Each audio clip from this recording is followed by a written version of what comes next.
회개하고 돌아온 다음에 어떻게 살아야 하느냐. 저는 그 신앙생활하면서 변화된 성도들의 단적인 모습을 어디서 보느냐 하면 말입니다. 은혜 받으면 말부터 바뀝니다. 입술을 통해 기도하고 입술을 통해서 복음을 증거하고 입술로 하나님께 감사를 드리고 입술로 하나님께 영광을 드리고. 아멘은 뭐 끝까지 안 하시네. 근데 이 당시에 이스라엘 백성이 어떻게 했느냐, 성경책을 한번 피시고요, 한번 같이 봅시다. 성경책 피세요. 자, 13절 같이 한번 읽겠습니다. 여호와가 이르노라, 너희가 완악한 말로 나를 대적하고도 이르기를 우리가 무슨 말로 주를 대적하나이까 하는도다. 14절 이는 너희가 말하기를 하나님을 섬기는 것이 어때니 만군의 여호와 앞에서 그 명령을 지키며 슬프게 행하는 것이 무엇이 유익하리요. 15절 지금 우리는 교만한 자가 복되다 하며 악을 행하는 자가 번성하며 하나님을 시험하는 자가 화를 면한다 함이라. 여러분 23절, 14절, 15절에 보면은 이 당시 이스라엘 백성들이 입술로 하나님께 범죄하는 내용이 기록되죠. 완악한 말로 하나님을 대적하고요, 말하기를, 말입니다. 말로 하나님께 범죄하는 겁니다. 하나님을 섬기는 것이 헛되다. 명령을 지켜 뭐하느냐, 교만한 자가 복되다. 악을 행하는 자가 번성한다. 하나님을 시험하는 자가 화를 면한다 그랬어요. 이런 말이 씨가 된다, 그런 얘기 우리 많이 들었잖아요. 저는 말이 참 중요하다고 생각해요. 안 된다고 생각하고 안 된다 그 사람은 믿음대로 되는 거예요. 안 된다고 믿으니까. 된다 그렇게 믿고 말하고 믿으면 믿음대로 되는 겁니다. 된다고 믿으니까. 말이라는 건 굉장히 중요합니다. 미국의 한 소년이 아주 말썽꾸러기요. 부모도 어떻게 할 수가 없어요. 얼마나 말썽을 부리는지. 어느 날 동네 할머니가 이 소년의 어깨에 손을 딱 얹고, 야, 너는 똑똑하고 말도 잘한다. 내가 이 다음에 커서 만일 이 말 잘하는 걸로 설교를 하게 되면 많은 사람들에게 좋은 영향을 끼치겠다, 이 말을 했어요. 이 말썽꾸러기 소년이 할머니의 격려의 말을 마음에 담고 신학 공부를 합니다. 나중에 이 사람이 누군 줄 아십니까? 빌리 그램입니다. 이런 말이라는 게 얼마나 중요한지 몰라요. 우리 대부분 갈등하고 뭐 싸움하고 하는 거 다 말 때문입니다. 말. 근데 말이 왜 이리 중요하냐면요, 하나님은 세상을 손으로 창조하셨다. 아니 뭐 아닌 말을 해도 가만히 있고 그런 말을 해도 가만히 있고, 하나님은 세상을, 천지를 뭐를 창조하셨다? 말씀으로 창조하셨어요. 하나님은 천지도 말씀으로 창조하셨습니다. 그러니까 말씀의 능력, 말이라는 게 얼마나 소중한지 모릅니다. 그러니까 전도합시다, 아멘, 기도합시다, 아멘, 그러면 하나님이 기뻐하시고 또 아멘 하는 순간 하나님께서 우리에게 은혜와 능력을 주시는 줄로 믿습니다. 이 말에는 창조하는 힘이 있습니다. 이 창조하는 힘이 있다, 이 얘기는요, 영향력이 있다, 그런 얘기예요. 부정적인 얘기 자꾸 하면은 부정적인 사람이 되고, 긍정적인 말을 자주 하면은 긍정적인 사람이 되고. 저는 참고로 긍정적인 사람이 좋아합니다. 될까 하는데 되겠어요? 안 된다, 뭘 그러냐. 여러분, 제가 첫날 말씀드렸죠. 왜 어두운 면만 보고 안 되는 것만 보고 세상에서 나쁜 것만 보고, 좋은 게 얼마나 많은데. 언론이 좀 좋은 걸 얘기해갖고 그 좀 좋은 영향력을 막 확산해야 되는데, 그런데 안 되는 것, 부정적인 것, 그러고 히트 쳤다고 그러고 이게 세상이 뭔가 잘못됐어요. 여러분, 우리 사는 세상이 나쁜 세상이에요, 좋은 세상이에요? 좋은 세상입니다. 그 좋은 짧게 한번 하는데 좋은 세상입니다. 좋은 세상이에요. 좋은 것 보면 얼마나 좋아요. 제가 어제도 여기 산보를 하고 오늘도 내가 어제는 아침에 산보고 오늘은 내가 낮에 오후에 식사하고 산보를 했어요. 너무너무 좋아요. 좋은 동네 사시는 여러분은 복 받은 줄 아시기 바랍니다. 좋은 거 자꾸 봐야지. 좋은 거, 사람을 봐도 좋은 걸 보고 세상을 봐도 긍정적인 걸 보고. 제가 성전 건축을 하면서 가끔 묵상했던 말씀 가운데 민수기 13장 14장입니다. 민수기 13장 후반부에 보면은 모세가 12지파의 대표들을 뽑아서 정탐을 보내죠. 그 12지파의 대표 가운데 여호수아와 갈렙이 있고 10지파의 대표들이 있습니다. 이 사람들이요, 똑같은 시간에 똑같은 곳을 정탐하고 돌아와서 보고하는 내용은 전혀 달랐습니다. 10지파의 대표는 이렇게 얘기합니다. 우리는 죽었다. 가보니까 가나안 원주민들이 사는 성은 철옹성이고 주민은 장대한 안악자소냐. 그 원주민에 비하면 우리는 메뚜기에 불과해. 죽을 데가 없어서 우리가 광야에서 죽게 하느냐 하면서 막 지도자를 향해서 성토합니다. 나는 우리나라 참 마음에 이게 다 녹음하는 거니까 뭐 녹음하든 말든 난 몰라. 참 마음에 안 드는 게 있어요. 뭐 껐동만 하면 무슨 뭐 지도자 여러분 지도자가 만능입니까? 지들이 뽑아놓고 뽑아놨으면 기도해야지. 저는 제가 뽑은 사람이 됐든 안 뽑은 사람이 됐든 하나 철칙이 있어요. 된 사람은 하나님이 세웠다고 기도하는 거예요. 그 사람이 잘해야 내가 편해. 그 사람이 잘해야 내가 편해. 이렇게 얘기하면 또 여러분들 지혜 있는 사람들은 이게 담임 목사님을 위해서 기도하라는 말이구나 이렇게 센스 있게 받아들이는 사람도 있어. 담임 목사님을 왜 기도합니까? 담임 목사님이 정말 목회를 잘하세요. 누가 편해? 내가 편한 거예요. 뭐 담임 목사님께 아부하라는 얘기 아닙니다. 그분이요 바른 영성을 가지고 피곤하지 않고 열심히 바르게 우리 이끌어 주시면 누가 은혜가 들어? 내가 덕보는 거예요. 그러니까 우리가 담임 목사 위에 기도하고, 대통령이 잘해야 나라가 편한 거예요. 그러니까 대통령 위에 기도하고, 뭐 누가 대통령이 됐든 관계없어요. 저는 절대 강대상에서 정치 얘기는 안 합니다. 왜? 우리 교회에 다양한 사람들이 있어요. 말 잘못했다가 큰일 나. 지금은 좀 바뀌었지만 시장은 한나라당이고 시의장은 새천년 민주당인데 둘 다 우리 교회 집사야. 그러니 내가 누구 편을 들어?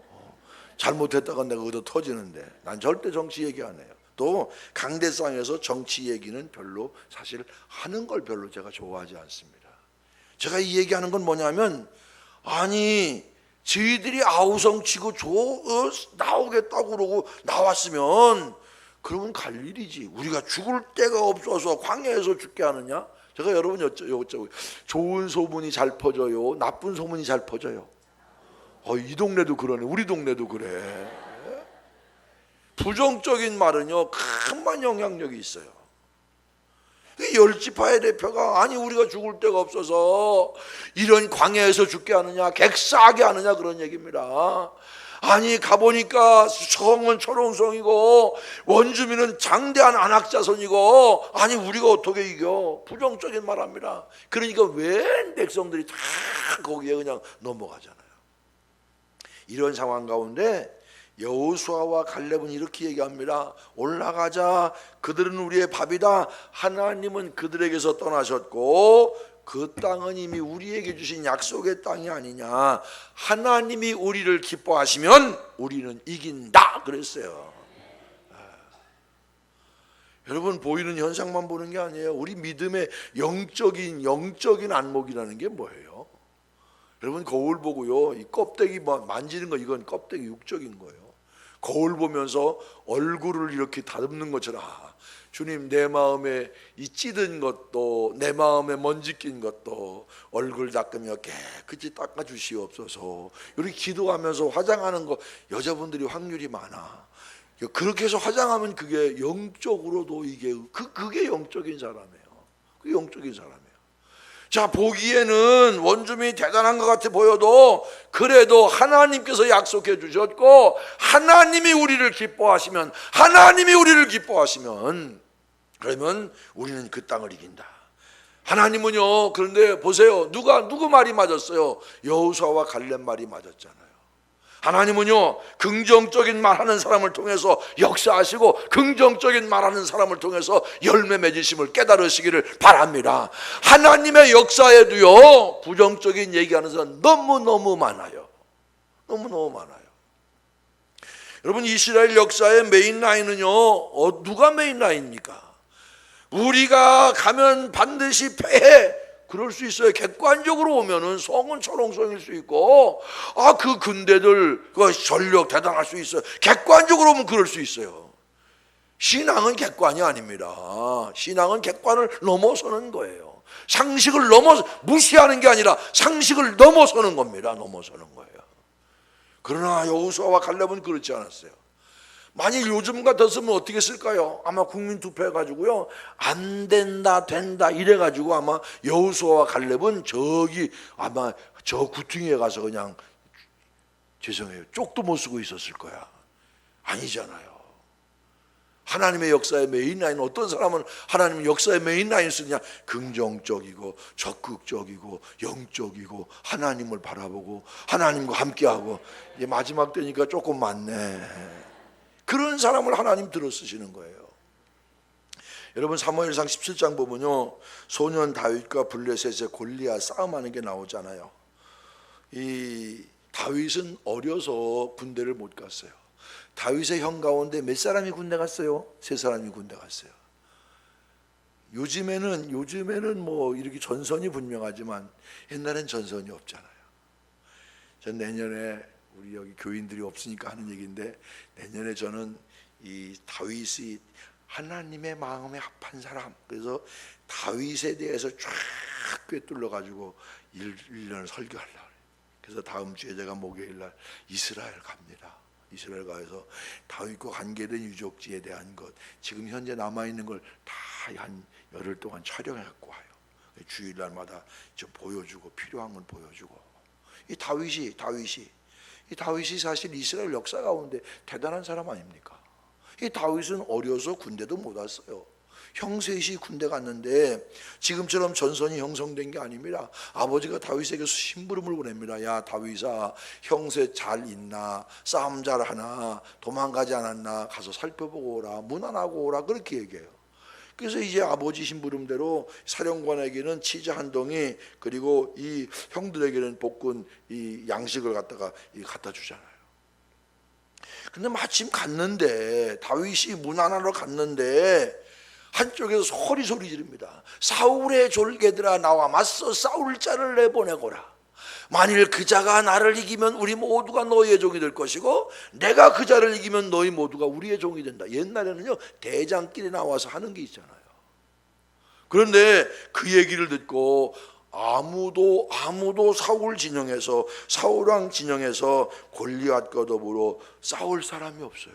왜냐하면 골리앗 키가 2m 89cm요. 그 사람이 입은 갑옷 무게가 50kg이에요. 그게 얼마나 거인입니까?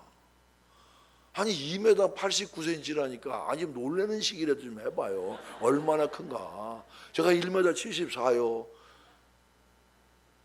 그게 저보다 얼마나 더 크겠어요. 그런 사람이 소리 지르니까 누가 감히 그 앞에 나오겠어요. 그러니까 사울왕이요, 야, 만일 저 사람하고 싸워서 이기면 내가 사위도 삼고, 그리고 내가 징집도, 가족 가운데 징집도 내가 좀 면제해주고, 내가 좀 이런 거 줄게. 아니 그런 거 준다고 그래 나와 싸우다가 죽으면 그만이지. 아무도 이 사울 진영에서는 골리앗과 싸우려고 그러는 사람이 없어요. 그 소리를 누가 들었어요? 다윗이 들었습니다. 다윗이 들으면서 무슨 생각하느냐면, 어떻게 할례 없는 블레셋 백성, 하나님을 믿지 않은 블레셋 백성이 사시는 하나님의 군대를 모욕할 수 있느냐? 어떻게 하나님을 안 믿는 이방 백성이 사시는 하나님의 군대를 모욕할 수 있느냐? 그래서 내가 나가 싸우겠다. 그러니까 깜짝 놀랐어요. 사울도 싸우겠다는 사람이 없는데 나타나다 보니까 이건 군대도 못한 소년 아닙니까? 아무리 그래도 그렇지 말립니다. 야, 관도, 저 사람은 날 때보다 장수지만 너는 뭐 군대도 못한 어린아이 아니야? 그때 다윗이 뭐라고 얘기합니까? 왕이여, 나는 몰래 들에서 양을 치던 목자였습니다. 목동이었습니다. 내가 들에서 양을 칠 때 사나운 사자나 곰이 내 양을 잡아먹으면 나는 그의 입을 찢고 내 양을 건져냈습니다. 사나운 사자나 곰의 입에서 나를 건지신 하나님께서 저 골리앗의 손에서도 나를 건져 주실 줄로 믿습니다 그랬어요. 믿습니다 그랬어요. 대단하잖아요. 군대도 못 온 어린 소년이요. 다윗이 나갑니다. 뭐 갖고 나가요? 여러분, 이 사울 왕이 뭐 갑옷도 주고 무기도 주고 했지만 그냥 어린 소년이 맞습니까? 뭐 갖고 나갑니까? 물매 하나 갖고 나가잖아요. 그래서 뭐라고 얘기합니까? 너는 칼과 방패를 가지고 나오지만, 너는 칼과 창과 단창을 의지하고 나오지만 나는 전능하신 만군의 여호와의 이름으로 나간다. 확신에 차서 다윗이 나가 물매로 골리앗의 어디를 맞춰요? 골리앗의 어디를 맞춰요? 얼굴이요? 얼굴은 아니고 어디를 맞춰요? 예, 여기 이마. 어떤 사람은 맞박이라고 그러대. 골리앗이 다윗이 뭘로 싸웠다고요? 물매. 자, 그러면 제가 한번 물어볼게요. 다윗이 물매 기술로 골리앗의 이마를 맞췄을까요? 하나님이 골로 탁 맞게 하셨을까요? 하나님이. 저도 하나님이 맞춰 주셨다고는 믿습니다. 그런데 여러분, 이거 아셔야 돼요.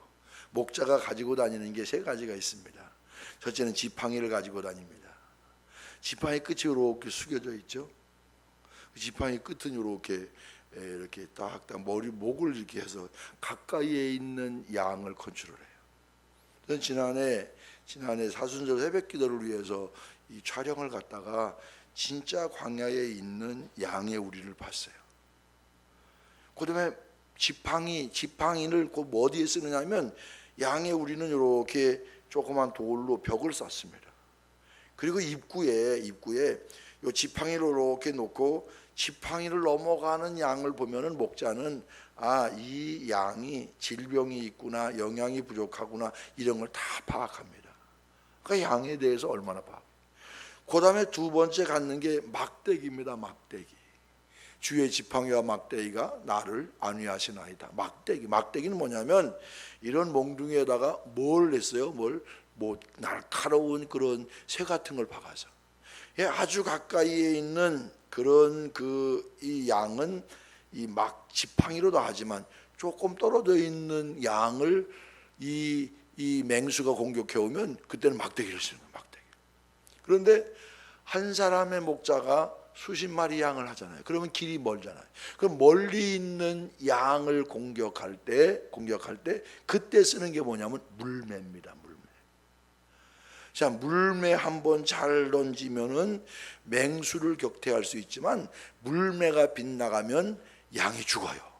그러면 평소에 목자가 물매 연습을 많이 할까요? 많이 할까요? 많이 하잖아요. 많이 해요. 저도 하나님이 맞게 해주셨다고 그렇게 믿지만 그 믿음이라는 게 그냥 생기는 게 아니에요. 평소에 얼마나 양의 생명을 위해서 연습을 했겠어요. 우리 학생들 시험 잘 보게 해달라고 기도만 한다고 시험 점수 올라가는 거 아니에요. 열심히 공부하고 기도해야지. 유명한 얘기 있잖아요. 신학교 다닐 때 기도를 엄청 열심히 하는 목사님이 계세요. 저 신학생이 있었는데 공부 시간에 그냥 기도하고 또 시험 볼 때도 그냥 기도만 하는 거예요. 기도하고 왔더니 이렇게 뭐 시험 점수가 시험 문제가 나왔는데 모르잖아요. 기도만 했지 공부를 했어야 알 거 아닙니까? 그러니까 문제에 대해서 답을 뭐라고 썼냐면 이 문제에 대한 답은 하나님이 아십니다. 그러니까 교수가 뭐라고 채점했냐면 하나님은 100점, 너는 0점 그랬어요. 그러고 나서는 성령도 시험에는 약하구나 그랬대. 여러분, 제가 무슨 얘기하느냐 하면 평소에 내가 하는 일에 대해서 최선을 다할 때 하나님이 도와주시는 거지, 나는 날탱인데 하나님이 그냥 아닙니다. 저는 이 다윗과 골리앗의 싸움을 보면서 큰 도전을 받습니다. 그 어린 소년이요, 그 289cm나 되는 그 골리앗 앞에 가서 뭐라고 얘기합니까? 어떻게 할례 없는 블레셋 백성, 어떻게 하나님을 믿지 않는 너 따위가 어떻게 사시는 하나님의 군대를 모욕할 수 있느냐. 그러고 나가는 이 용기, 이 결단, 이 도전, 이것이 우리 인천중앙교회 성도들의 믿음이 되시기를 축원합니다. 성도는요, 불신의 말을 하는 사람이 아니라 믿음의 말로 주변을 변화시키는 믿음의 불새야 합니다. 우리가 옛날에는요, 참 부정적인 얘기 얼마나 많이 했습니까? 굉장히 더우면 더워서, 추우면 추워서, 배고프면 배고파서, 배부르면 배불러서, 세상에 말끝마다 죽겠대. 못 살겠다. 여러분, 말이 씨앗이 되는 거예요. 자, 보세요. 잠언은 뭐라고 말씀합니까?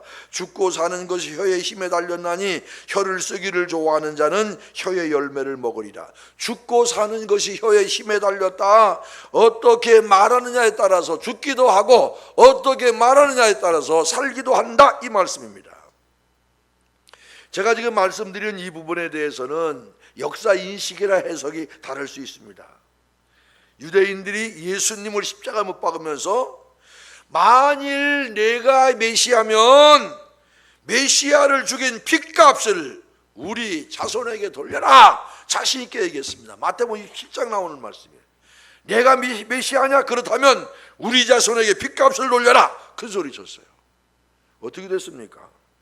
2000년 동안 나라 없이 도망 다녔어요. 600만이 죽었어요. 여러분, 입술의 말이 왜 중요한 줄 아십니까? 왜 우리가 말하는 게 중요하냐?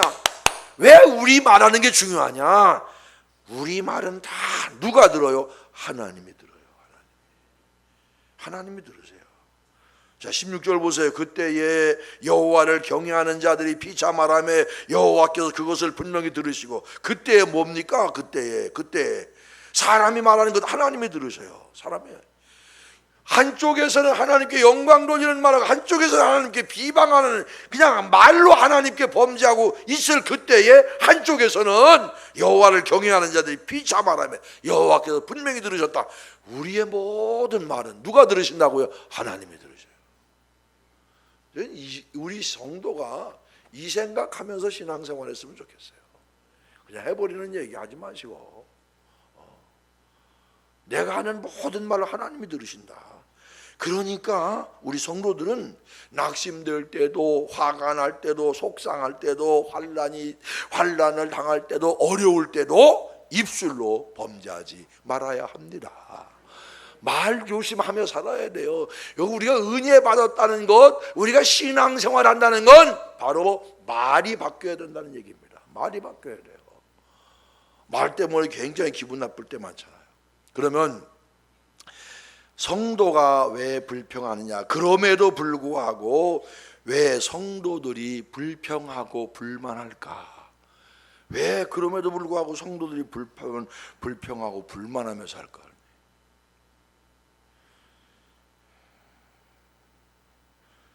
내가 물어보려고 그랬는데 누구한테 물어봐야 돼? 반주하시는 분한테, 지휘하시는 분. 그런데 말이에요, 오늘 찬양 너무너무 좋았어요. 사람도 얼마 안 되는데 마이크가 있어서 그런 거예요. 육성이에요. 너무 좋았어요. 여쭤볼 테니까 그냥 너무 깊이 생각하지 마시고 그냥 생각나는 대로. 이게 한쪽에는 10차선, 여기 보니까 도로가 다 잘 됐대. 10차선 고속도로가 쫙 뚫려 있어요. 근데 한쪽에는 꼬불꼬불 울퉁불퉁 길이 그냥 엉망이야. 막말로 대꾸복구도 많고 포장도 안 되고 그런 길이 있어요. 두 길 가운데 어떤 길이 더 좋은 길이에요? 쉽죠? 10차선 갑니다. 차를 타고 딱 가니까 마지막에 낭떠러져. 저 풀어 시퍼렇게 낭떠러져. 팍 떨어져. 그리고 이건 가보니까 저 푸른 초원 위에 그림 같은 집이 있고 너무너무 멋있어. 어떤 길이 좋은 길이에요? 왜 왔다 갔다 하세요? 여러분, 우리가 지금 다 웃지만 우리의 시각이 사실은 문제입니다. 여러분, 길을 볼 때 넓으냐 좁으냐 평탄하냐 험하냐 이게 문제가 아니에요. 이 길이 과연 어디 가는 길이냐 이게 중요한 거예요. 여러분, 아무리 길 좋다고 내가 가는 목적지가 다른데 그 길을 가겠습니까? 아무리 인천대교가 좋다고 내가 집에 가려는데 그 길 타겠어요? 아무리 그 길이 좋아도. 우리가 이 생각을 못하기 때문에 문제입니다. 왜 성도들이 불평과 불만이 많은가? 미래에 있는, 잘 들으세요, 미래에 있는 하나님의 심판은 보지 않고 현재에 있는 문제들만 봅니다. 아니, 왜 저 사람의 인생은 왜 저리 편해? 왜 저리 잘 나가? 왜 내 인생은 꼬여? 내 인생은 왜 이렇게 평탄치가 않아? 현재 있는 것들만 보니까, 그러니까 우리 속에 불평과 원망이 많이 생겨요. 예수님은 뭐라고 말씀하십니까? 좁은 문으로 들어가라. 멸망으로 인도하는 문은 크고 그 길이 넓어 그리로 들어가는 자가 많고 생명으로 인도하는 문은 좁고 길이 협착하여 찾는 자가 적음이라. 왜 좁은 길로 가라고 그러세요? 고생시키려고요? 타이어 빵꾸 나라고요? 아니잖아요. 그 길이 생명의 길로 가는 길이기 때문에. 여러분, 우리가 이제 여러분 생각하셔야 됩니다.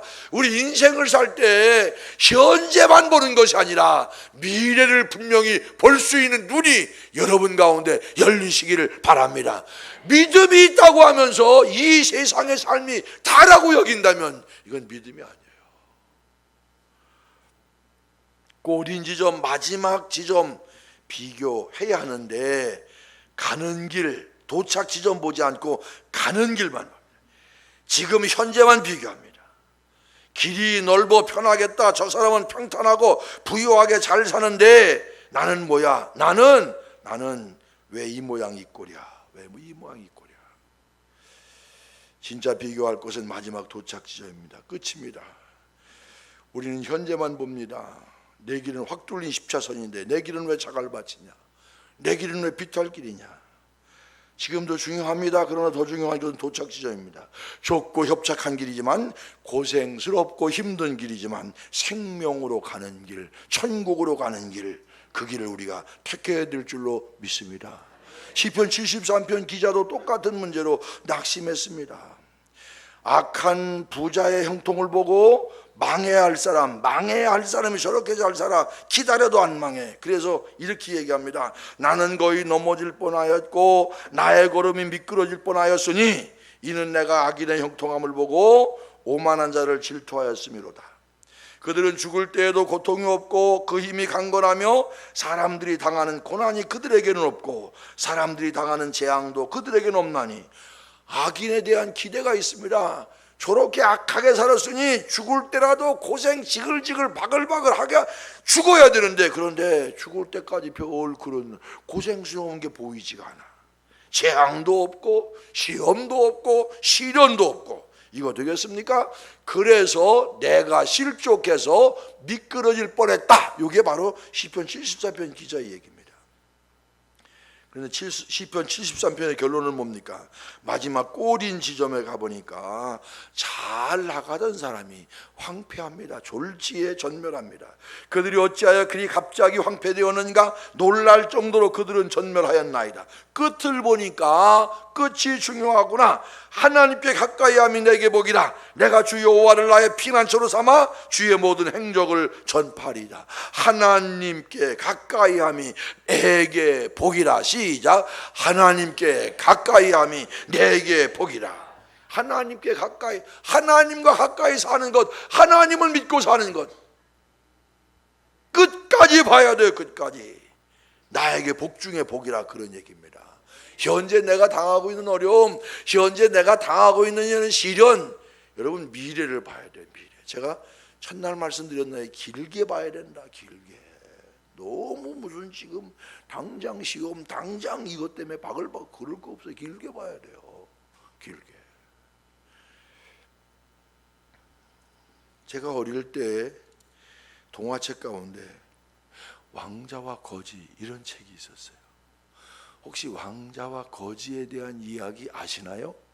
예, 알아도 들으세요. 왕자와 거지가 생김새가 똑같았어. 왕자는 거지를 부러워하고 거지는 왕자를 부러워합니다. 왕자는 왜 거지를 부러워해요? 자기는 맨날 궁중에 앉아가지고 일어나면 옷 입고 폼 잡고 에티켓 뭐 국보험 무슨 리더십 이런 거 맨날 채통 지키면서 하느냐고 얼마나 힘들어요. 야, 저 거지는 말이야 자고 싶으면 자고 졸고 싶으면 자고 앉고 싶으면 앉고 쓰고 싶으면 쓰고 먹고 싶으면 먹고 싸고 싶으면 싸. 얼마나 자유로워. 나도 저런 자유를 누려봤으면 좋겠다. 거지는 왜 왕자를 부러워했어요? 참 무슨 아버지 잘 만나가지고 저렇게 좋은 데서 우아하게 음식을 먹어도 우아하게 옷도 우아하고 시종도 우아하고 얼마나 좋아, 얼마나 팔자가 좋아. 서로 부러워했어요. 어느 날 우연히 만나갖고 옷을 바꿔 입었어요. 자, 거지가 된 왕자 행복했습니까? 왕자가 된 거지 행복했습니까? 아니요. 여러분, 왕자의 어려움은 뭡니까? 왕이 되기 위해서 필요했기 때문에 어려운 거예요. 거지의 자유는 뭡니까? 계속해서 빌어먹으라고 자유 준 거예요. 그런데 그 빌어먹을 자유를 우리가 부러워해서 되겠느냐, 그런 얘기입니다. 지금 현재 내게 당하고 있는 시련, 멸망받을 사람들의 형통을 부러워하지 말아야 돼요. 거지처럼 자유롭게 사는 사람들 부러워할 것인가? 결코 부러워할 필요가 없습니다. 왜? 이 세상의 삶이 다가 아니라는 겁니다. 여기까지 신앙이 나가야 돼요. 사도 바울은 뭐라고 말씀합니까?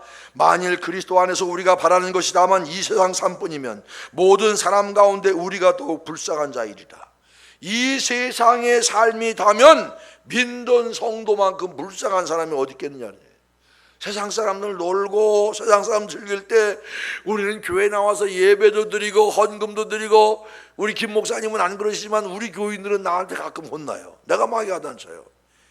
험한 세상에 영적인 전투에 이기려면 훈련 제대로 받아야지. 어떻게 그렇게 유약한 신앙생활 합니까? 때로 교회 와서 야단도 맞고. 여러분, 야단 한 번도 안 맞아본 얼굴이야 내가 보니까. 여러분, 그렇잖아요. 세상 사람들 놀고 즐길 때 이 생의 삶이 다라면 우리가 하는 것이 얼마나 엉뚱한 짓입니까? 그러나 우리가 바라는 것은 이 생이 아니라 바로 영원한 천국, 하나님의 나라, 바로 그 표대를 향해서 나가는 것이 신앙의 성도의 삶임을 깨달으시기를 바랍니다.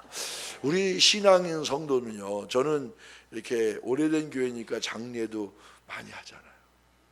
장례할 때 이렇게 많이 봅니다. 또 제가 오래 있었으니까 오래된 교인들 삶을 봅니다. 이 장례에 보면은 그분이 어떤 삶을 살았는가 아주 단적으로 보여져요.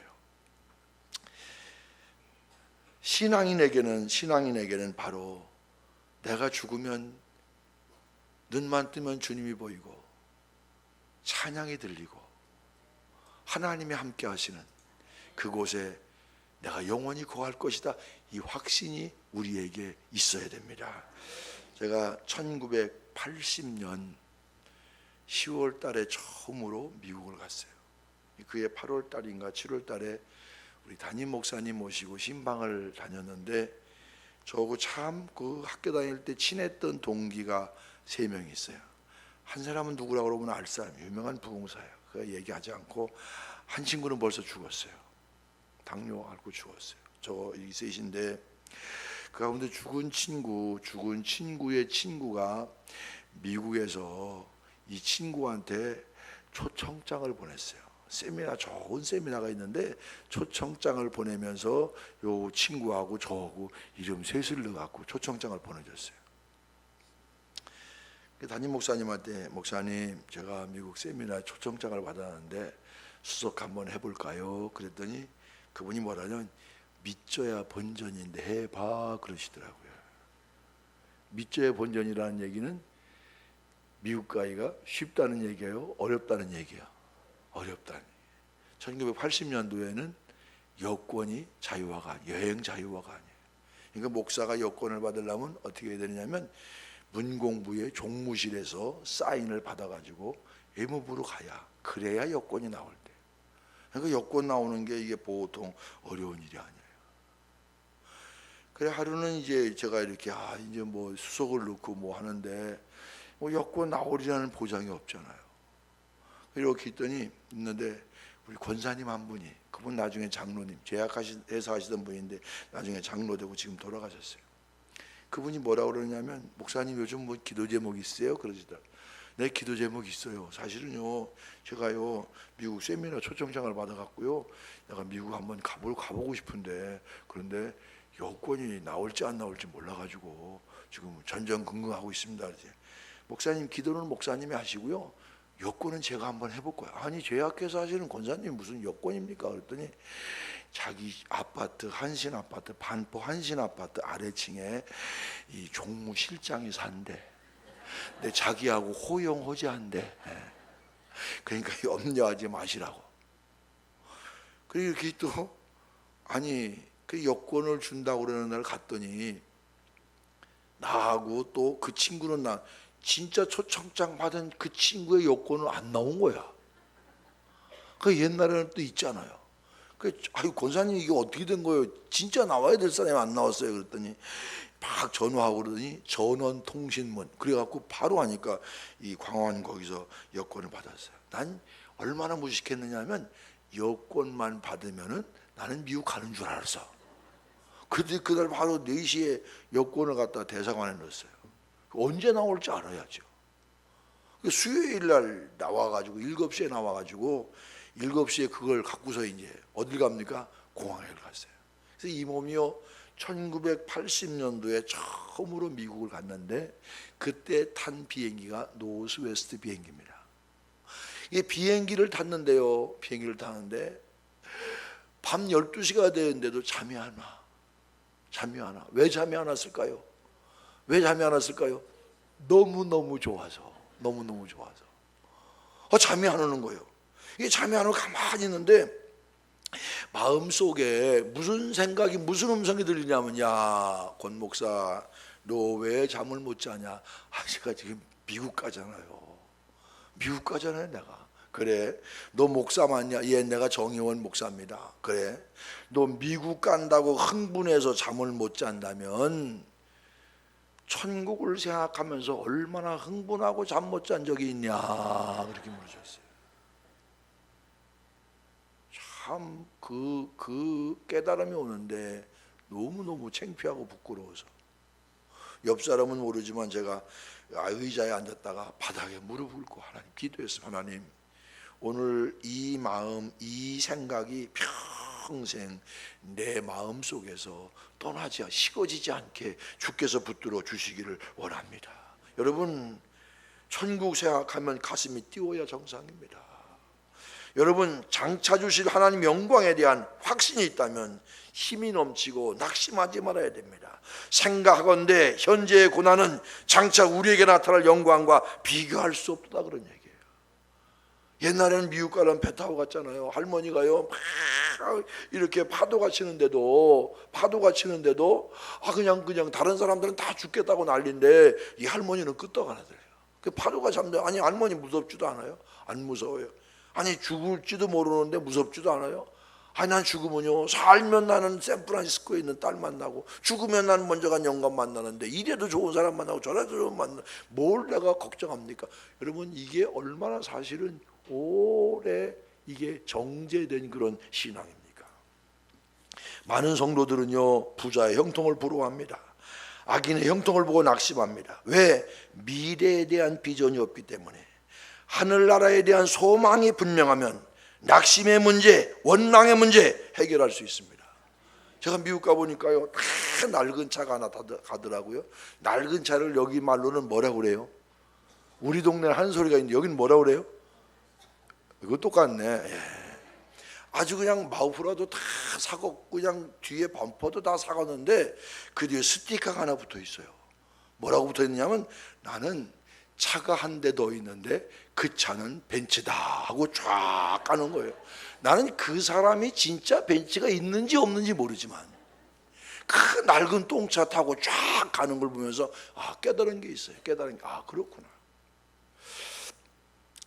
저희 아이가 고등학교 3학년 때 이 학교 다닐 때 심화반이라고 있더라고요. 심화반. 1학년 들어가니까 뭐 심화반에 이게 뽑혀서 매일 밤 늦게 공부하고 오는 거예요.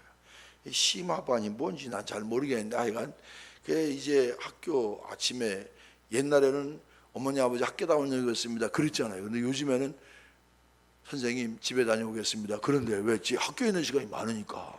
그래서 이 아이가 아침에 가면은 밤 12시, 11시, 12시나 돼요. 그러면 이제 건강을 위해서 한 번은 걸어가면 한 번은 시간 때문에 태우고 와야 돼요. 그래서 교회에서 저에게 사준 승용차를 태우고 아이 학교 다니는 게 별로 그렇게 마음에 썩 제가 유쾌하지 않았어요. 애들로 뭐 또 교육상 안 좋은 것 같기도 하고. 그래서 아내에게 무슨 차를 사줬느냐면 티코를 사줬어요. 티코, 이 자동 변속이 되는 티코를 하나 샀어요. 근데 티코를 타보니까 참 재미있습니다. 예, 우리 교회 학교 아이들이 퀴즈를 내요. 사실 제가 좀 체격이 있잖아요. 몸무게가 좀 나갑니다. 그리고 저와 같은 방을 쓰는 룸메이트도 만만치 않아요. 이번에 안 와서 그렇지만 만만치 않고요. 이 큰 놈은 제가 말씀드렸죠. 3자리입니다. 3자리. 지가 아니라고 그러는데 내가 보니까 3자리 나갈 것 같아. 작은 놈도 만만치 않아요. 키도 크고. 우리 교회 학교 아이들이 뭐라고 퀴즈를 내느냐면 우리 목사님네 가족 4명이 타면 티코가 갈까 안 갈까. 티코가 옛날 티코, 마티즈 말고 옛날 티코가. 근데 저는 그 티코 타는 걸 좋아했어요. 왜 그 그 티코를 운전하고 가면은 뒤에서 빵빵. 나는 규정속도 잘 지키고 가는데 뒤에서 빵빵거려. 빵빵거리고 보니까 내 차고에 있는 차보다 별로 안 좋은 차야. 내가 기가 안 죽겠어요? 안 죽겠어요? 안 죽어요. 나는 정상속도로 가고 그런 차 정도는 나도 있어. 여러분 세상도 그런데 천국에 대한 분명한 확신이 있으면 이 세상에 있는 것들에 대해서 왜 기죽어 삽니까? 왜 그렇게 어깨 비지 못하고 위축돼 살아요? 당당하게 사시길 바랍니다. 당당하게 사시길 바랍니다. 또 불평하는 이유 가운데 하나는 날 온전한 헌신을 못하고 부분적인 헌신합니다. 주님을 위해서 내 한 몸 던진 사람은 절대로 낙망하지 않습니다. 절대로 불만하지 않습니다. 어떤 사람이 믿음 생활하기 제일 힘든 사람인가? 반쯤은 세상에 반쯤은 주님이래. 양다리 걸치고 앉은 것도 아니고 서는 것도 아니고 어정쩡하게 엉거주춤하게 이렇게 신앙생활하는 사람이 피곤한 사람이에요. 이왕 신앙생활 하려면요 그냥 끝내주게 하세요. 확실하게 하세요. 열정 갖고 하세요. 아멘은 안 나오네. 어정쩡한 게 힘든 거. 어정쩡한 게. 제가 공부를 마치고 귀국할 즈음에 제가 4년 동안 유학하면서 매주일 산기도를 갔어요. 저하고 산기도를 함께 다녔던 그 목사님이 정동교일교회 목사님, 저 논산교일교회 목사님, 하여튼 우리는 일주일에 한 번 아주 여기 남대문에서 거긴 이 산 가면 추우니까 이 바지도 좀 손바지 비슷한 거 안에 털 있는 거 갖고 한 번 가면 한 3시간씩 이렇게 기도합니다. 열심히 기도했어요. 근데 이제 이렇게 다 맞춰질 때가 되니까 내가 어디로 가야 되잖아요. 갈 때 내가 뭐라고 기도했느냐면 그땐 별로 내가 강원도하고 내가 별로 인연도 없었는데 하나님 강원도 산골이라도 좋으니 저에게 일터를 마련해 주시길 바랍니다. 기도는 그냥 하는 게 아니라니까요. 왜 내가 그때 강원도라고 그랬을까? 근데 그 기도 덕분에 지금 28년째 강원도 있잖아요. 그런데 제가 임지를 놓고 기도하는데 저한테 7번의 목회의 기회가 있었어요. 사실 괜찮은 교회도 많았어요. 한 150명, 200명, 뭐 미국 교민교회 그런 정도 모이면 괜찮아요. 그런데 저는 미국서 목회할 생각 안 해요. 선배들한테 욕도 많이 먹어요. 네 까님이 뭘 잘났다고, 이 정도면 괜찮은데 뭘 네가 기다리는 사람도 한국 나간다고 그러냐고, 건방진 놈이라고. 저 건방져 보여요. 얼마나 겸손한데. 욕도 많이 먹었어요. 아주 대놓고 욕 먹었어요. 그래도 제가 왜 끝까지 미국을 선택하지 않았냐면, 내가 거기서 뼈 묻을 자신이 없었어요. 내가 거기 있으면서 임시방편으로 교회 맡을 수 있을지 모르지만 목은 기 빼가지고 내가 어디 한국에 교회 안 나나, 이런 생각할 때 앉은 것도 아니고 선 것도 아니고, 내가 그런 삶은 살기가 싫었어요. 내가 여기서 뼈 묻겠다는 각오 없으면 교회 자리가 없어도 난 나간다. 교회 자리가 없이 나갔어요. 하나님은 그걸 이쁘게 보신 것 같아. 내가 무슨 자리 있어 나온 사람이 아니라 그냥 무조건 나왔어요. 무조건 나왔습니다. 이스라엘 백성들은 답답했을 겁니다. 이스라엘 백성이 부분적인 헌신했기 때문에 원망했습니다. 하나님을 완전히 이스라엘 백성들이 떠났습니까? 아닙니다. 봉사도 부분적인 봉사했어요. 예배도 반쪽짜리 예배 드렸어요. 저는 것, 눈먼 것, 병든 것 드렸어요. 껍데기뿐인 예배입니다. 11주도 온전히 드리지 못했어요. 이스라엘 백성들은 답답했을 겁니다. 하나님, 내가 봉사를 안 합니까? 11조를 안 합니까? 예배를 안 드립니까? 그런데 왜 내게 축복을 안 주십니까? 아마 이스라엘 백성들은 그랬을 거예요. 시원찮게 하는 사람일수록 더 원망하고 더 불평합니다. 하나님의 입장에서는 하나도 제대로 한 것이 없는데, 이스라엘 입장에서는 자기는 제대로 했다고 생각합니다. 하나님의 입장에서는 우리가 온전하지 못한데, 인간의 입장에서는 자기는 제대로 했다고 생각합니다. 이게 바로 갈등입니다. 적당히 공부한 사람일수록 성적이 오르지 않으면 문제가 이상하다. 선생님이 실력 없다. 아니, 문제가 이상하고 선생님 실력 없어도 다 100점짜리가 나온다니까. 아니, 문제가 이상하고 선생님이 실력 없어서 100점짜리가 나오는데 지 잘못한 건 생각 안 하고 지가 공부하는 건 생각 안 하고 그냥 선생님 탓하고 시험 문제 탓하고, 이게 웃기는 거예요. 웃기는 거예요. 무슨 얘기 하려고 그러는지 아시죠? 내가 또 너무 노골적으로 얘기하면 안 되죠. 신앙생활 시원찮게 하는 사람일수록 목사에 대해서 말이 많고 교회에 대해서 말이 많고, 여기 말고 저 강원도 우리 교회도 그런 사람은 없어요. 시원찮게 하는 사람일수록, 철저히 하는 사람일수록, 진짜 배기 헌신하는 사람일수록 원망하지 않습니다. 불평하지 않습니다. 원망하지 않고 불평하지 않기 위해서는, 기쁨 넘치는 신앙을 위해서는 주님 앞에 헌신을 해도 온전한 헌신, 완전한 헌신, 이런 헌신 돼야 됩니다. 성도의 의무는 뭐냐? 받은 바 은혜를 나눠야 됩니다. 3장 16절 갑니다. 그때에, 이 그때라는 건 악한 종들이 완악한 말로 하나님이 어디 계시냐, 하나님 믿는 것에 따라 조롱할 때 여호와를 경외하는 자들이 피차에 말하며 여호와께서 그것을 분명히 들으시고 여호와를 경외하는 자와 그의 이름을 존중히 여기는 자를 위하여 여호와 앞에 있는 기념책에 기록하셨느니라. 여호와를 경외하는 자들이 따로 모여서 하나님께 영광 돌리는 말을 했다, 이 말입니다.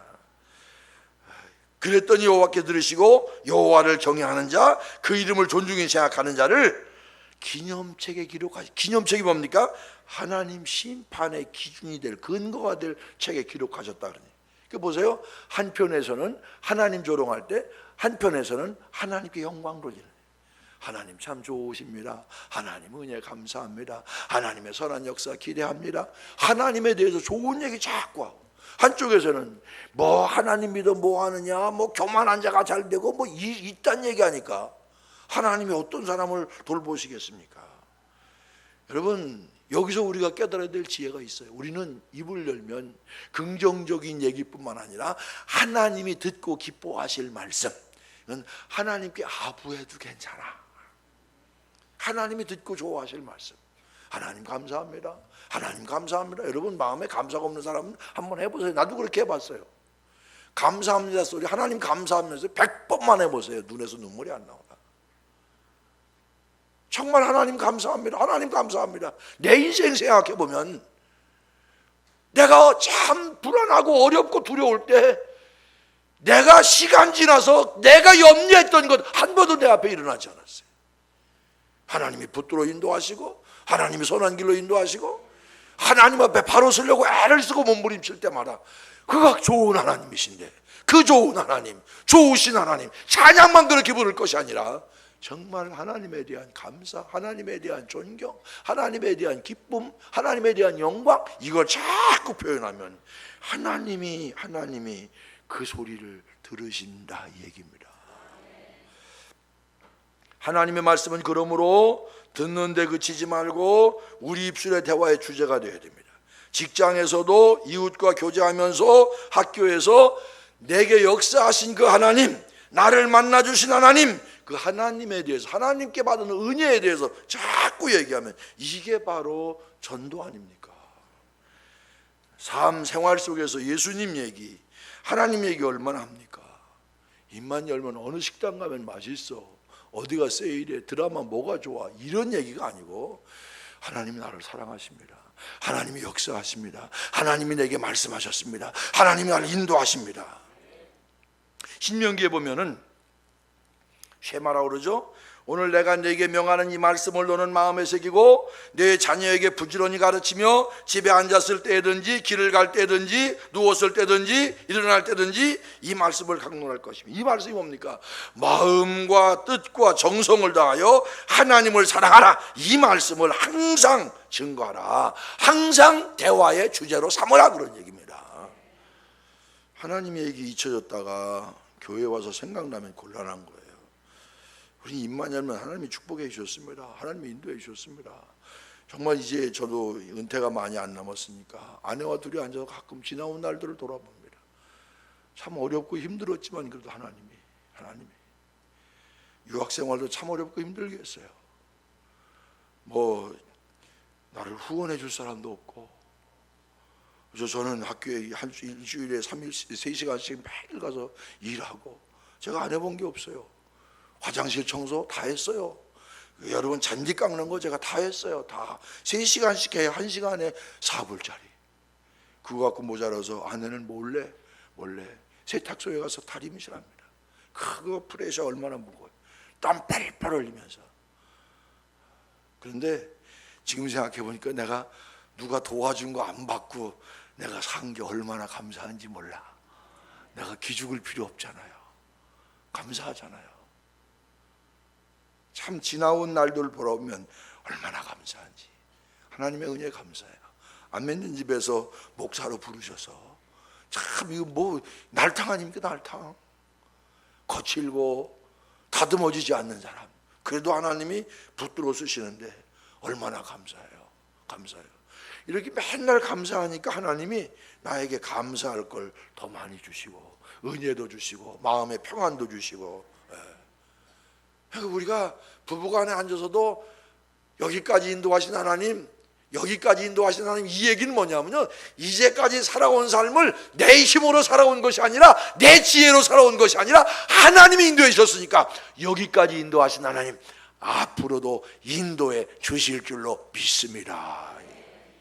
이게 하나님의 은혜를 고백하는 사람은 미래에 대한 하나님의 사랑도 확신하기 때문에 염려 근심하지 않아요.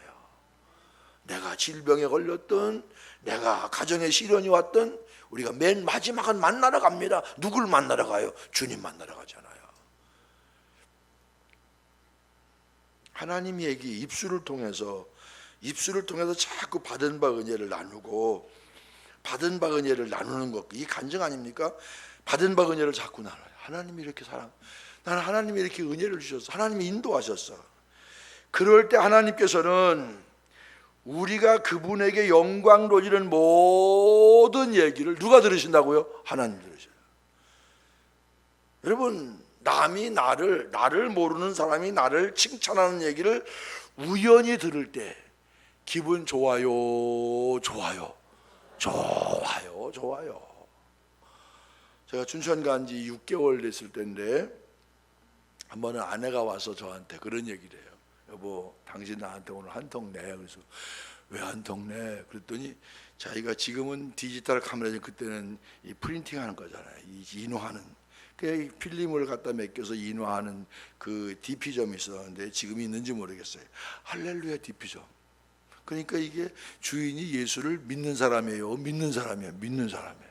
그래서 이 사람이 목사 부인이니까 주인한테 뭐라 그랬냐면, 아유 주인님 교회 나가십니까? 예, 전 요 앞에 있는 동부교회 나갑니다. 그렇게 얘기를 했어요.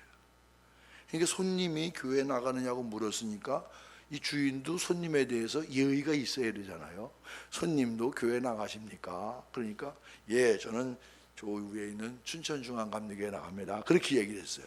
그러니까 이 분이, 나는 그분을 본 적도 없는데, 아 그래요, 거기 이번에 새로 오신 목사님이 굉장히 좋으신 목사님이 오셨대지요? 그러더래. 그렇다고 나보고 한턱 내래. 우리 집사람이 내가 그 교회 목사 사모라는 얘기를 안 했을까요? 안 했을까요? 안 했어요. 그래도 센스 있어요. 그런데요, 제가 아직까지 커피를 안 샀어요. 왜? 그렇게 좋은 목사하고 사는 당신이 커피를 사야지 왜 내가 사? 이게 27년도 넘은 얘기인데 지금도 그 생각하면 난 사실 여부를 떠나 기분이 좋아. 남이, 나도 모르는 사람이 나에 대해서 칭찬하는 얘기 들을 때 기분 좋다. 하나님도 마찬가지입니다. 우리가 하나님에 대해서 하나님 영광 돌리고 하나님 은혜 감사합니다, 하나님 축복 감사합니다, 하나님께 좋은 얘기 많이 할 때 하나님이 모든 얘기를 들으시고, 뿐만 아니라 우리 입술을 통해 여호와 하나님을 자랑하는 증거를 할 때 여호와 앞에는 기념적이 기록되는 영광이 임하게 되고, 세 번째, 하나님의 소유가 됩니다. 만군의 여호와가 이르노라, 나는 내가 정한 날에 그들을 나의 특별한 소유로 삼을 것이요. 네 번째, 하나님께서 가장 아끼는 자가 됩니다. 또 사람이 자기를 섬기는 아들을 섬긴 같이 내가 그들을 아끼리니. 여러분, 아들 아끼잖아요. 그렇게 어떤 사람 하나님께 좋은 말, 감사, 영광 다 하나님 그러신다고요. 군대 가기 전에 이제 교인들이 기도 받으러 오잖아요. 근데 이제 아버지, 엄마, 그다음에 이제 애가 같이 와요.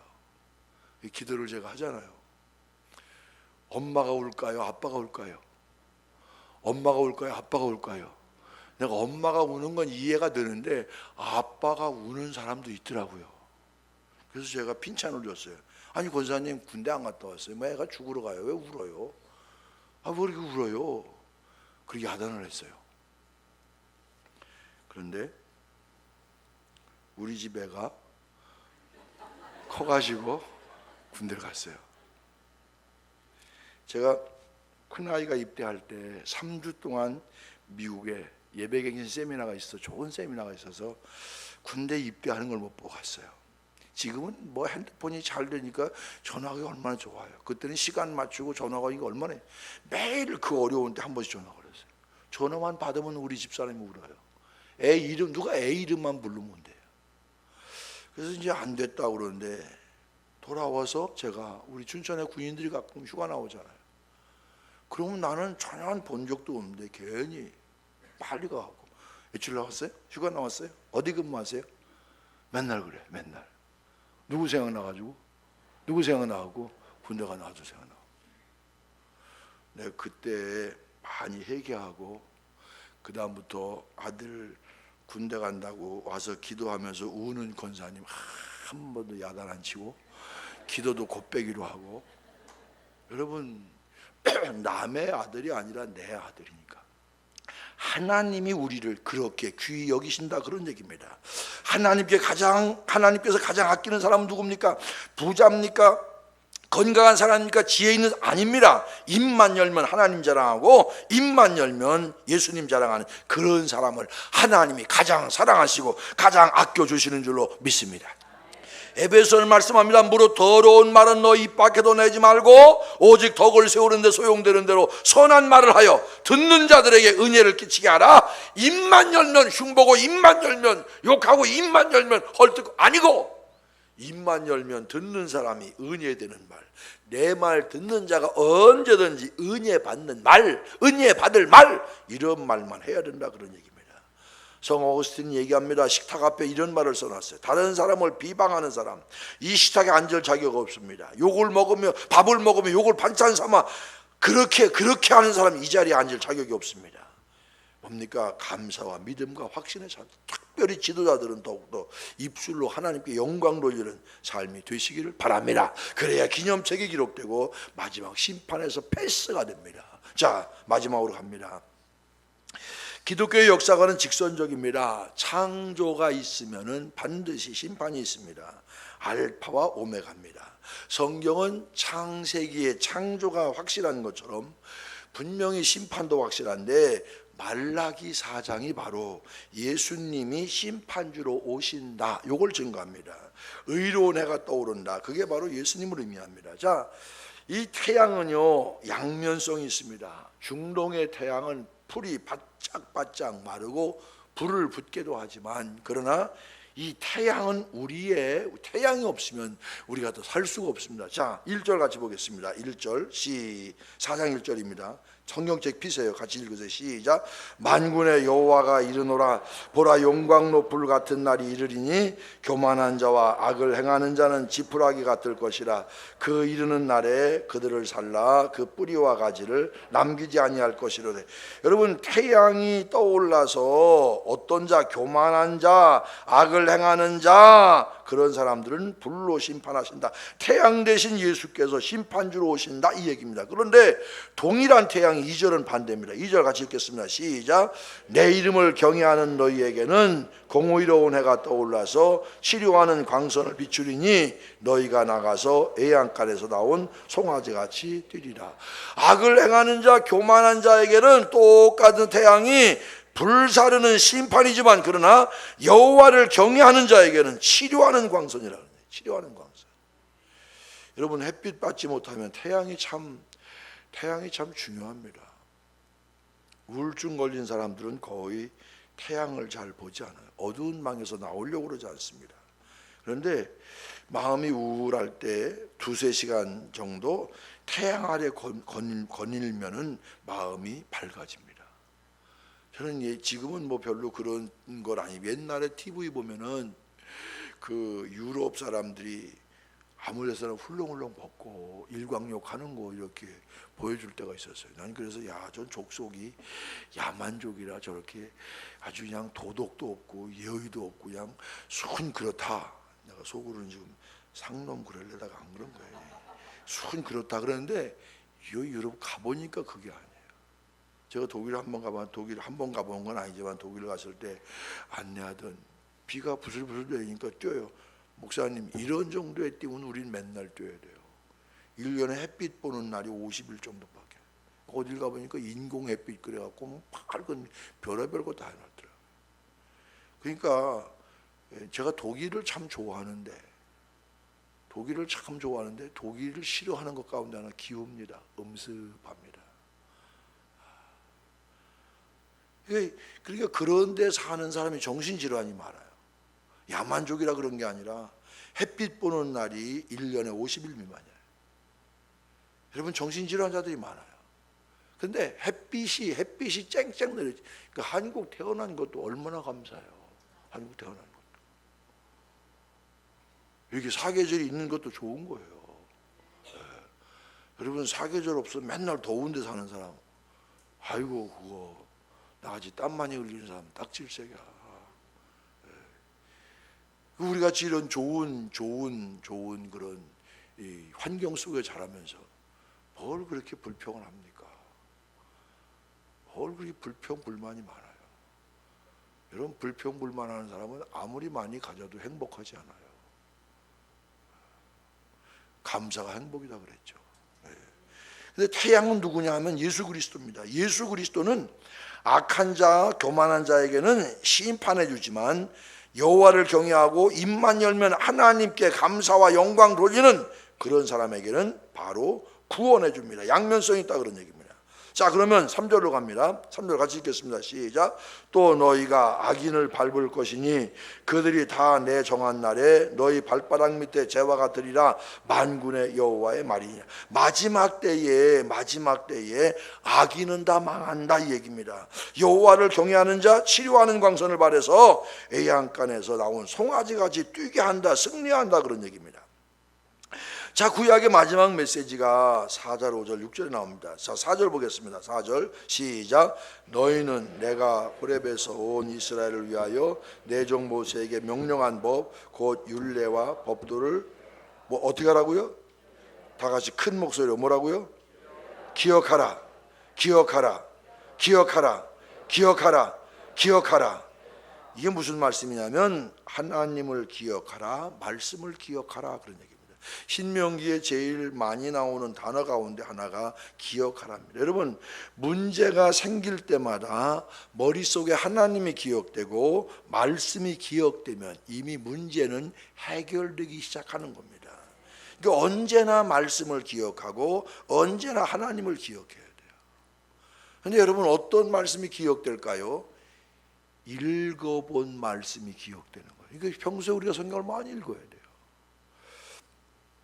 건망증이 심한 부인이 택시를 탔습니다. 운전수에게 이렇게 얘기합니다. 아저씨, 개포동 갑시다. 알겠습니다. 그런데 아저씨, 제가 지금 건망증이 있거든요. 개포동이라고 말씀드렸으니까 분명히 개포동으로 가주셔야 됩니다. 예, 알겠습니다. 예, 한참 있다가 아저씨, 제가 어디 간다고 그랬죠? 그랬더니 택시 운전수가, 아니, 손님은 언제 타셨습니까? 여러분, 건망증이 있더라도요, 하나님 말씀만큼 절대로 잊어서는 안 됩니다. 죽을 때까지 기억해야 될 것 하나님이고 말씀입니다. 죽을 때까지 불러야 될 이름 예수님, 하나님이심을 기억하시길 바랍니다. 자, 마지막 5절 6절 같이 보겠습니다. 5절 6절 시작. 보라, 여호와의 크고 두려운 날이 이르기 전에 내가 선지자 엘리야를 너희에게 보내리니 그가 아버지의 마음을 자녀에게로 돌이키게 하고 자녀들의 마음을 그들의 아버지에게로 돌이키게 하리라. 돌이키지 아니하면 두렵건대 내가 와서 저주로 그 땅을 칠까 하노라 하시니라. 여기 엘리야는 누굴 얘기합니까? 세례 요한을 얘기합니다. 세례 요한은 무슨 사역을 했습니까? 길 닦는 사역을 했습니다. 누구의 길을 닦았습니까? 예수의 길을 닦았어요. 어떤 사람은 이 문명을 두 가지로 나누는데 하나는 길 닦는 문명과 성 쌓는 문명이에요. 근데 길 닦는 문명이 대부분 흥황하는 문명입니다. 여러분, 우리 흔히 잘 인용하는 말 가운데 모든 길은 로마로 향한다, 그런 얘기 있지 않습니까? 로마라는 나라가 세계를 정복한 다음에 자기 정복지에 반란이 일어나면 제일 먼저 로마군 정예군을 거기다 이렇게 보낼 수 있도록 길을 다 닦아놨어요. 그런데 그렇게 잘 닦여진 길로 로마의 군대가 간 것이 아니라 뭐가 갔어요? 바울이 복음을 들고 왔습니다. 저는 그 감독 재임 기간 동안에 우리 감독님들과 함께 우리 교회, 그때는 지금은 장로인데 그 사람이 권사였어요. 이 팸 투어라고 해서 적은 비용을 내고 이렇게 지금 여행지를 개발할 때 영향력 있는 사람들을 초청해서 아주 좋은 서비스를 하고 돈은 적게 받고, 그런 프로그램으로 제가 레바논과 시리아와 요르단을 갔었습니다. 지금 시리아는 못 가죠. 다메섹, 요즘 여기 나오는 그 팔미라, 요즘 왜 바꾸다 터진 팔미라,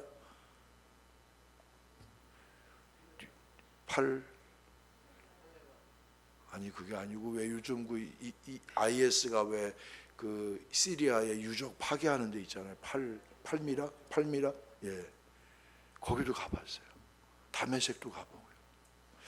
근데 한 번은 그 안내하는 가이드가 뭐라고 얘기하냐면, 옛날 길이 그대로 남은 데 있어요. 지금 뭐 애지간한 데는 다 이렇게 쌓였는데 옛날 길에 원형이 남아 있는 데가 있어요.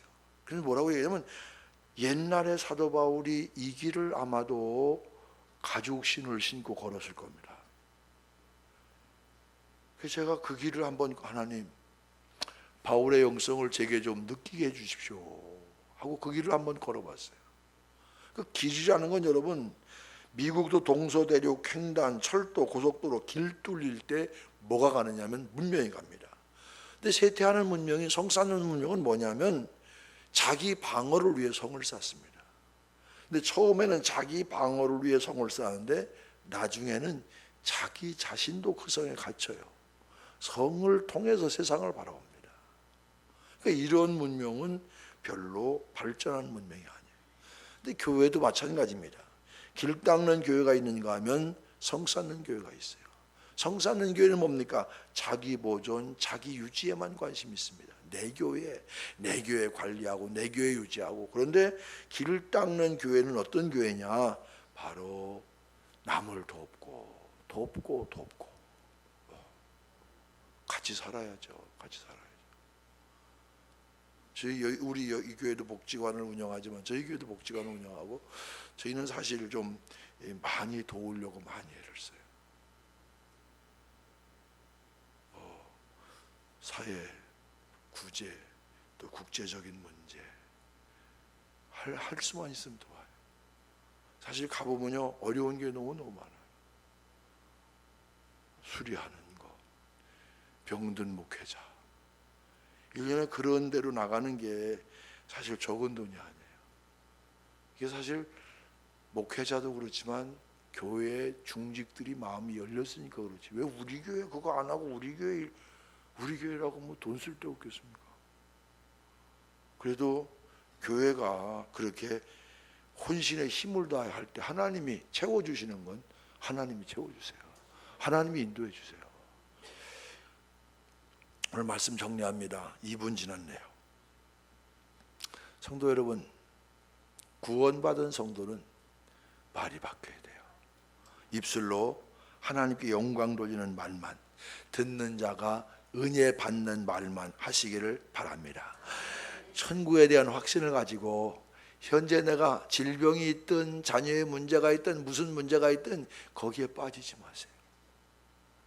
우린 이러든 저러든 어느 우리가 지금 당하는 고난은 장차 우리가 누릴 천국의 영광과 비교할 수가 없어요. 이 확신이 있어야 돼요. 길게 보세요. 그리고 하나님 말씀을 기억하고 믿음으로 확신을 가지고, 다윗 보세요.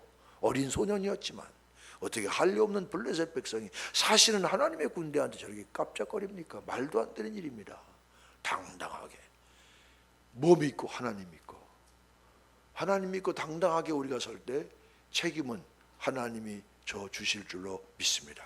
우리 인천중앙교회가 그런 교회로 힘차게 앞서 나가는 여러분들 성도와 교회 되시길 주의 이름으로 간절히 축원을 드립니다.